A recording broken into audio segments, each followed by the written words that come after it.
মধ্যবিত্ত সংসারে খুব বেশি বিলাসিতা না দেখিয়ে নিজের পকেট ফ্রেন্ডলি এবং বাজেটের মধ্যে যথাসম্ভব কম বাজেটের মধ্যে যতটা সম্ভব নিজের ঘর এবং বাড়িকে কিভাবে সুন্দর করে তোলা যায় তারই প্রয়াস আমি সবসময় করতে থাকি। আজকের ভিডিওর এই টাইটেল থাম্বনেল দেখে তোমরা নিশ্চয়ই বুঝতে পারছো যে আজকে আমার এই ভিডিও এই সম্পর্কিতই হতে চলেছে। মানে বিলাসবহুল এক্সপেন্সিভ জিনিস ছাড়াও মধ্যবিত্ত সংসারে কম বাজেটের মধ্যে একবারে রুচিসম্মত জিনিস দিয়ে ঘর কিভাবে সাজানো যায় সেই সম্বন্ধিত কিছু ছোট ছোট টিপস এবং ছোট ছোট কাজকর্মের মধ্য দিয়ে আজকে আমিও এই ভিডিওটা তোমাদের সামনে তুলে ধরেছি। আশা করছি তোমাদের ভালো লাগবে। নমস্কার, কেমন আছেন সবাই? আশা করি ভালোই আছেন। আমি সুদেশনা রান্নাঘর অ্যান্ড ব্লগের আরও একটি নতুন ভিডিও নিয়ে হাজির হয়েছি আপনাদের সামনে। পৃথিবীর যে প্রান্ত থেকে ভিডিওটি দেখছেন প্রত্যেককে আমার এই ভিডিওতে প্রথমেই ওয়েলকাম জানাই। আজ হচ্ছে সোমবার, সকাল এখন এই ধরো 7:30 মতো বাজে। উঠে যা করার সকালের কাজকর্ম নিত্যদিনের মতো সেরে নিয়েছি। তারপরে হাত দিয়েছি এই ক্লিনিংয়ের কাজে। আজ যেহেতু সকাল থেকেই প্ল্যানটা ছিল, মানে গতকাল থেকেই প্ল্যানটা ছিল যে আজকে রুমটা ডিপ ক্লিন করব। তোমরা তো আগের ভিডিওতে দেখেই থাকবে যে আগে এই পাশের রুমটাকে ডিপ ক্লিন করেছি। রবিবার দিন ভেবেইছিলাম, তোমাদের সঙ্গে তো শেয়ারই করেছি যে আমার যে বেডরুমটা সেটাকে করব ডিপ ক্লিন। প্রত্যেক মাসে একবার করে আমি ডিপ ক্লিন করে থাকি, তোমাদের তো বলেইছি আগে অনেক ভিডিওতে। আজ আর এই রুমটাকে ডিপ ক্লিন করব, তো সকাল থেকে তারই প্রস্তুতি শুরু করে দিয়েছি। যেহেতু এইগুলো পরিষ্কার পরিচ্ছন্ন করতে অনেকটা টাইম লেগে যায় বলতেই পারো, কারণ একা হাতে করে থাকি, তো সেখানে তো অনেকটা টাইম লাগারই কথা। তো সেই জন্য প্রায় এই সকাল সকাল আজকে আরম্ভ করে দিয়েছিলাম। আর আমার এই ডিপ ক্লিন করতে অনেকটা টাইম লাগে, কারণ ধরো 2 দিন বলতে পারো সমস্ত কিছু গোছানো টাছানো করে 2 দিন প্রায় লেগেই যায়। কারণ এমনটা নয় যে আমি ডিপ ক্লিন করছি মানে শুধুমাত্র ক্যামেরার সামনে করছি, এমনটা নয়। আমি ডিপ ক্লিন যখন করি তখন আমি সত্যিকারেরই ডিপ ক্লিন করে থাকি, যাতে কোণা থেকে কোণা কোনো প্রান্ততেই কোনো নোংরা না থাকে। কারণ এই উছলায় আমার তো কাজটাও হয়ে যায়, তাই না বলো? তো সেই সূত্রে আমি একেবারেই খুব ভালোভাবে করি, যে সামনে এক করছি পিছনে এক দেখাচ্ছি সেরকমটা একেবারেই নয়। তো সেই জন্য আজকের ভিডিওটা সম্পূর্ণ ক্লিনিংয়ের ভিডিও, আর অন্য কোনো আমি কুকিং ভিডিও এর সঙ্গে অ্যাড করিনি। তো তোমাদের বন্ধুরা অনেকে ধৈর্য হারাতে পারে, ভাবতে পারো যে পুরোটাই ক্লিনিংয়েরই ভিডিও। তো তোমাদের যেখানটা দেখতে ইচ্ছা যার তা তোমরা সেখানটা দেখতে পারো, চাইলে স্কিপও করতে পারো। বন্ধুরা, তোমাদের যদি আমার ভিডিও দেখতে ভালো লাগে তাহলে একটা লাইক করে দিও, আর যদি মনে করো নিত্য ভিডিও দেখতে চাও তাহলে চ্যানেলটিকে অবশ্যই সাবস্ক্রাইব করে রাখতে পারো। তো যাই হোক, এখন দেখো আগের দিন তো বলেইছিলাম যে পাশের রুমটা ডিপ ক্লিন করেইছি, তো আজকে জাস্ট একদিন পরে হালকা হাতে একটু আয়নাটা মুছে নিলাম, আর এই ওয়াল স্টিকারটাকেও ভালো করে একটু মুছে নিলাম। আয়নাগুলোও মুছে নিয়েছি অলরেডি। তো এবার হচ্ছে বেডরুমটা ক্লিন করব। তো চলো তোমাদেরকে নিয়ে যাই সঙ্গে। তার আগে ডাইনিংটাকে একটু পরিষ্কার করে নিতে হবে। আমি একটা প্ল্যানিং করেছি, ধরো একটা রুটিন মাফিক চলবো ভেবেছি, কারণ প্রত্যেক দিন তো এইভাবে আর কোনো ঘরবাড়ি পরিষ্কার করা সম্ভব নয়, কারণ এর বাইরেও অনেক কাজ থাকে সংসারে একটা নারীর। তো ধরো রান্নাবান্না, বাচ্চা সামলানো, এছাড়া এভরিথিং অনেক কাজ, যেগুলো হয়তো বলে বোঝানোর কোনো দরকারই নেই।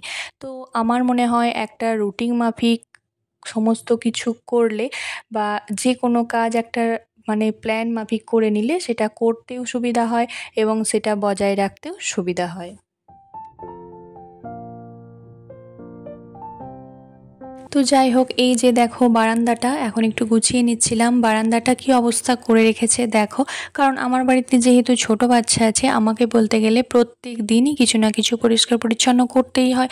আর এই যে সোফা দুটো তুমি যতই গুছিয়ে রাখো, তো আমার হাজব্যান্ড এবং আমার ছেলে বসলে সোফা যখনই বসবে ধামসে সোফাগুলো কভারগুলো গুটিয়ে রেখে দেয়। তো যাই হোক, কিছু করার নেই, এগুলো করতেই হবে। আর প্রত্যেক জায়গাতেও কিছু না কিছু খেলনা ছড়িয়ে রাখবে, তাই বাড়িতে বাচ্চা থাকলে যা হয় আর কি। একটা বয়সের পর থেকে তো প্রত্যেকটা মানুষেরই কিছু না কিছু রোগ বিধ দেখা দিতেই থাকে। আর মেয়েদের কথা এটা তো কোনো বলারই কথা নেই। মেয়েদের তো একটা টাইমের পর থেকেই বেশিরভাগই শরীরে রোগ দেখা দিতে থাকে। কি বলতো, এই যে ছেলের স্কুল, তারপরে এই নানা রকম কাজকর্ম, এটা ওটা করতে গিয়ে একদিন না একদিন করে ভিডিও গ্যাপ হয়ে যাচ্ছে, জানো তো। আর তার ফলে কি বলতো, সেই জন্যই আমি আর কি তোমাদেরকে আরও বললাম যে কি বলতো, যদি টাইম মেনটেন করে একটা শিডিউল করে, মানে অল্টার করে কাজ করা যায় সমস্ত কাজ, তাহলে মনে হয় এই মিস হওয়ার চান্সটা খুব কম থাকে। আর যতটা সম্ভব প্রেশারটাও কম পড়ে। আর মেয়েদের তো প্রত্যেকটা মুহূর্তেই স্যাক্রিফাইস, কোনো না কোনো কারণে তো তোমার স্বপ্নকে স্যাক্রিফাইস করতেই হবে তোমায়। বিয়ের আগে একটা কারণে স্যাক্রিফাইস, বিয়ের পরে আবার সংসার, সন্তান, স্বামী, যে কোনো কারণে স্যাক্রিফাইস। প্রত্যেকের মন জোগাতে জোগাতে তুমি তোমার স্বপ্নকেই ভুলে যাবে এবং তোমার নিজের দিকেই টাইম দিতে তুমি ভুলে যাবে। এটাই স্বাভাবিক হয়েই থাকে। যারা কোনো পরিশ্রম ছাড়াই বা কিছু না করে বা সকলের সাপোর্টে খুব সহজে অনেক কিছু অনেকে অ্যাচিভ করতে পারে, আমি তাদের কথা ছেড়েই দিচ্ছি।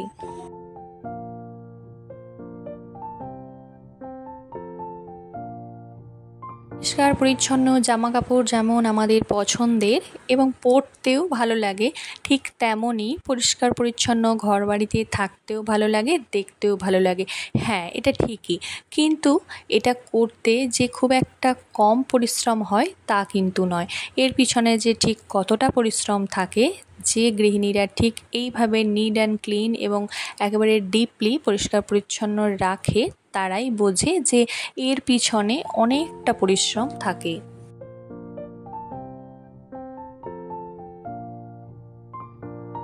আজকে সোমবার, আজকে শিবরাত্রি, শ্রাবণ মাসের সোমবারের শেষ সোমবার ছিল। তো শিবের পুজো ছিল সেই উপলক্ষে। কিন্তু কি বলতো, আজকে আমি যেহেতু শিবের পুজো করতে পারবো না বা শিবের মাথায় জল দিতে পারবো না, তো সেই কারণেই আজকে এই ডিপ ক্লিনিংটা করে ফেললাম। আর কি বলতো, খুবই আফসোস হচ্ছিল যে আজকে আমি শেষ সোমবারটা শিবের মাথায় জল ঢালতে পারবো না। তো যাই হোক, কি আর করা যাবে, এই অসুবিধাগুলো তো প্রত্যেক মেয়েকেই ফেস করতে হয়।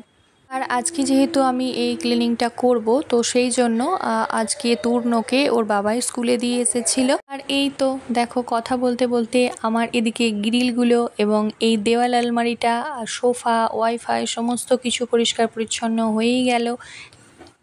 তো আমাদের গৃহিণীদের এই কাজগুলো প্রায় একই রকম হয়ে থাকে, কারণ আমাদের কাজগুলো তো একই রকমই প্রত্যেক দিনের সংসারে, তাই ভিডিওগুলোও একই রকমই প্রায় হয়ে থাকে। কিছু এদিক ওদিক অবশ্যই হয়, আলাদা অবশ্যই হয়। তো দেখো, সমস্ত কিছু ভালো করে ঝেড়ে ঝুড়ে নিয়ে তো চলে যাব এবার হচ্ছে মেন বেডরুমটায়। তো আগে পাশের ঘরটা এবং ডাইনিংটা ভালো করে করেই নিলাম। তো এইগুলো করতে অনেকটা টাইম লেগেছিল, তোমাদেরকে তো আগেই বললাম। তো চলো এবার এই রুমটা ভালো করে পরিষ্কার পরিচ্ছন্ন করে নিই। তো দেখো, সকালবেলায় উঠে যেহেতু 7টা সাড়ে 7টার মধ্যে আরম্ভ করেছিলাম, তো মর্নিংটা ভীষণ সুন্দর ছিল এবং একটা রৌদ্রোজ্জ্বল ছিল। আর একটা খুব রোদ ওঠেনি তখন, কিন্তু খুব সুন্দর একটা আভা ছিল। আর মর্নিংটা ভীষণ ভালো দেখতে লাগছিল দেখো।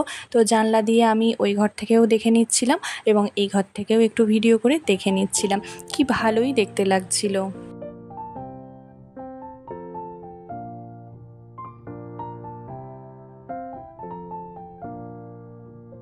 ওই যে আগের দিন সেই ঝুলনের মেলা হচ্ছিল, তোমাদের বললাম না, আমাদের কাছাকাছেই।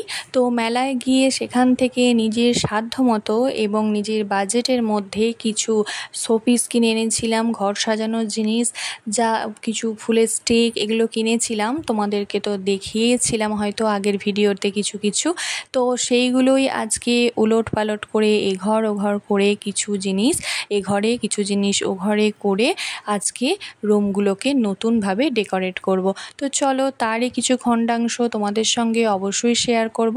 হাতে টাইম খুবই কম, 2-2.5 ঘন্টার মধ্যে সমস্তটা শেষ করার প্ল্যানিং রয়েছে। কারণ কি বলতো, ছেলেকে স্কুল থেকে আনতে যেতে হবে, স্কুল থেকে ছুটি হয়ে যাওয়ার সময় হয়ে আসছে। তো হাজব্যান্ডের আজকে প্রচুর কাজ আছে। হাজব্যান্ড আজকে বাবাকে, শ্বশুরমশাইকে নিয়ে যাবেন ডাক্তারখানায়। তো বেশ কয়েকদিন ধরে শ্বশুরমশাই খুবই ভুগছিলেন, তো সেই জন্য ওনাকে নিয়ে আমার হাজব্যান্ডেরও বেশ চাপ পড়ে যাচ্ছে জানেন তো। তো সেই জন্য আজকে প্রচুর কাজের চাপ রয়েছে দুজনাকারই। আমাকেও যেতে হবে ছেলেকে আনতে, আর ও যাবে আজকে শ্বশুরমশাইকে নিয়ে ইউএসজি করতে, এক্স-রে সমস্ত নানা রকম টেস্ট দিয়েছে সেগুলো করাতে। তো ও হয়তো যেতে পারবেই না, তবুও একবার বলে দেখব আজকে কাজের ফাঁকে যদি একবার টুক করে গিয়ে আমার তরুণকে নিয়ে চলে আসতে পারে। তো দেখা যাক, তোমরা চলো সঙ্গে থাকো। আপাতত এই ঘরটা তাড়াতাড়ি করে যতটা সম্ভব ক্লিনিং করা যায় করে নিচ্ছি। আর এই যে দেখো, প্রথমে জানালা দরজাগুলো খুব ভালোভাবে খুলে নিয়েছি, কারণ সকালবেলা জানালা দরজা না খুললে না আমার আবার ঠিক ভালো লাগে না। ঘরে যতক্ষণ ওই ফ্রেশ হাওয়া বাতাস আলো না ঢুকছে ততক্ষণ যেন মনে হয় ভালো লাগে না মনটা। তো যাই হোক, সমস্ত জানালা দরজা খুলে নিয়ে আগে এই যে ওপরে এবার সমস্ত জিনিসপত্র আয়নার ওপরে ছিল নামিয়ে নিয়েছি, তারপরে খুব ভালো মতো করে ঝেড়ে নিচ্ছি। আর আজকে ভেবেছি রান্নাটা ছেলেকে স্কুল থেকে নিয়ে আসার পরেই করব।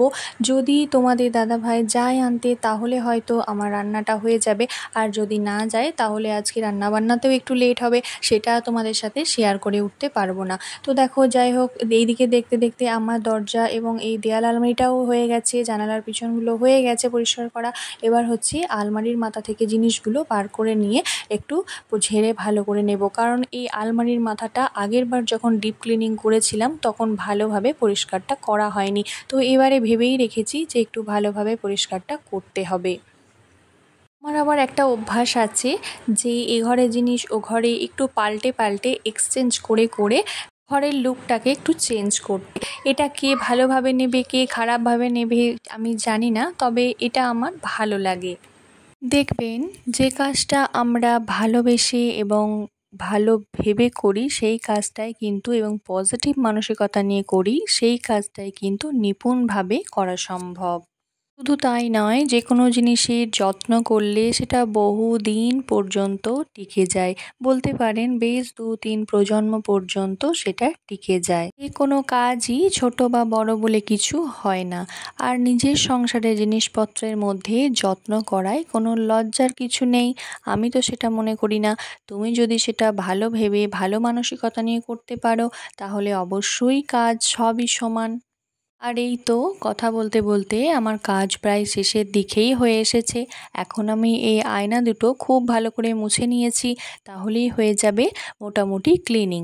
তো এবার আমার এই জিনিসগুলো একটু অল্টার করে রেখে দিলেই জায়গা মতো হয়ে যাবে সমস্ত কিছু। তার আগে এই ওয়ার্ড্রপের ওপরে যে জিনিসপত্রগুলো আছে এগুলোকে আমি নামিয়ে নেব। আগে বিছানার ওপর একটা প্লাস্টিক পেতে সেখানে রেখে দেব। আর এগুলো কি বলতো, আমি যে খুব এক্সপেন্সিভ জিনিস দিয়ে সাজিয়েছি তেমনটা কিন্তু নয়।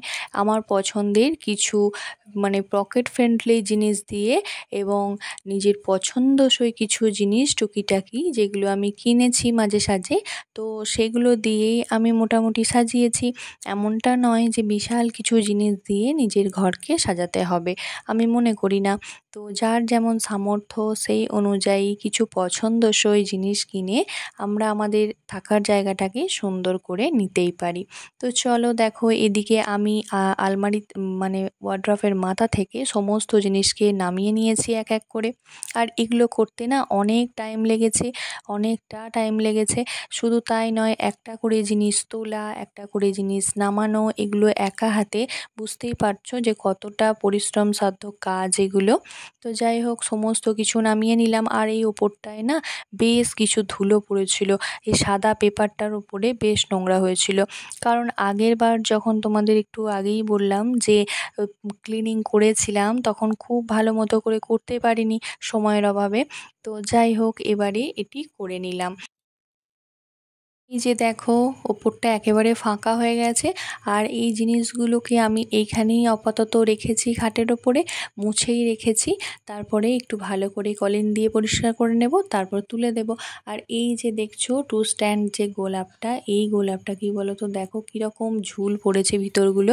তো মাঝে মাঝেই পরিষ্কার করি, তবুও যতবারই করি এরকম একটু করে মাঝখানে না ধুলো জমতে থাকে আর ঝুল পড়ে। তো আজকে ভেবেছি ওই গোলাপ দুটোকে না খুব ভালো করে সার্ফের জলে কিছুক্ষণ ডুবিয়ে রেখে দিয়ে পরিষ্কার করে নিয়ে একটু ভালো করে কটকটে রোদে একেবারে শুকিয়ে নেব।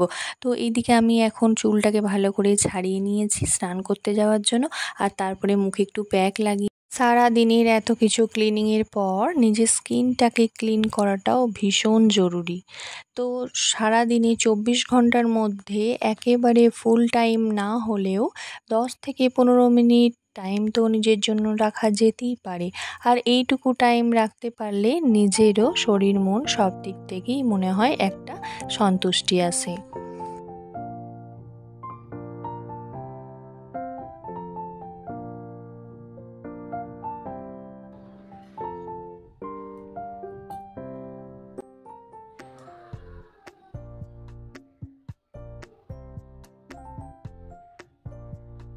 এই যে রেডি ফেডি হলাম, চান টান করে নিয়েছি, পরিষ্কার পরিচ্ছন্ন করে দিয়ে রেডি হলাম। আর দাঁড়াও, এই যে স্নান টান করে রেডি হলাম, ছেলেকে আনতে যাব স্কুল থেকে। হাজব্যান্ডকে বললাম যে তুমি একটু নিয়ে এসো আজকের দিনটা। ও বললো যে তুমি যাও। আমি রেডি হলাম, স্নান করলাম। এই যে দেখো, এই জিনিসগুলো পরিষ্কারই যদিও আছে, তবু একবার হালকা করে একটু মুছে নিতে হবে। ওই যে আলমারির মাথা পুরো আজকে ফাঁকা করে দিয়েছি, ওখানে তুলবো, একটু মুছে টুছে নেব। আর কী বলো তো, রেডি হলাম এই যে যাবো বলে, তারপরে যাই এই জামা টামা পরে রেডি হয়ে গেলাম। আমাকে বলছে যে ঠিক আছে চলো, আমি আজকে এনে দিচ্ছি। আমি যে ঠিক আছে, ভালোই হলো। আজকে একটু দেরিও হয়ে গেছিলো জানো তো, তা না হলে আমি যদি আনতে যেতাম, আমার এত খিদে পেয়েছে যে মানে খাইও নি, ছুটতে হতো, না খেয়েই ছুটতে হতো। তো বললো এনে দিচ্ছি। আমি ঠিক আছে চলো, আজ ভালোই হলো তাহলে। তো এই যে এখন বাজে ধরো এই 11:15 মতো, ভাতটা চাপিয়ে দিয়েছি। রান্নাও মোটামুটি অর্ধেক হয়েও গেছে, মানে করে নিয়েছি। স্নান টান করি আগে, ভাত চাপিয়ে টাপিয়ে দিয়ে এসে রান্নাবান্না আজকে সোমবার, যদিও নিরামিষটা খাবো, কিন্তু ঠাকুরকে আজকে জল টল দিতে দেওয়া হবে না, মা শাশুড়ি দিয়ে দেবে। তো চলো এবার হচ্ছে একটু বসলাম, একটু রেস্ট নিলাম। আর এই যে দেখো এত গরম, তার উপর মাথাটা আজকে শ্যাম্পু করেছি আর কারেন্টটা চলে গেছে, কারেন্ট নেই, বেশ 1 ঘন্টা ধরে কারেন্ট নেই, কী যে বিরক্ত লাগছে। এবার হচ্ছে এই যে এইগুলো একটু মোছামুছি আছে বিছানার উপর। এই যে একটা প্লাস্টিক পেতে ওর উপর রেখেছি, হ্যাঁ দাঁড়াও রেখেছি, ওইগুলো একটু হালকা করে মুছে তারপরে সময় মতো তুলে নেব। তো চলো, এখন আর পারছি না, একটু রেস্ট নিয়ে বসি, তারপরে আবার ওই কাজগুলো করা যাবে। বেশ কিছুদিন মেঘলা এবং বৃষ্টির ওয়েদারের জন্য খুব একটা কাছাকাছির ঝামেলায় বা শুকোনোর ঝামেলায় যায়নি ভারী জিনিসপত্র। তাই আজ প্রায় এই 2-2.5 সপ্তাহ পর বেডশিটটা চেঞ্জ করলাম। আমি যেখানে সপ্তাহে প্রায় চেঞ্জ করে নিই, সেখানে এবারে একটু লেটই হয়ে গেল।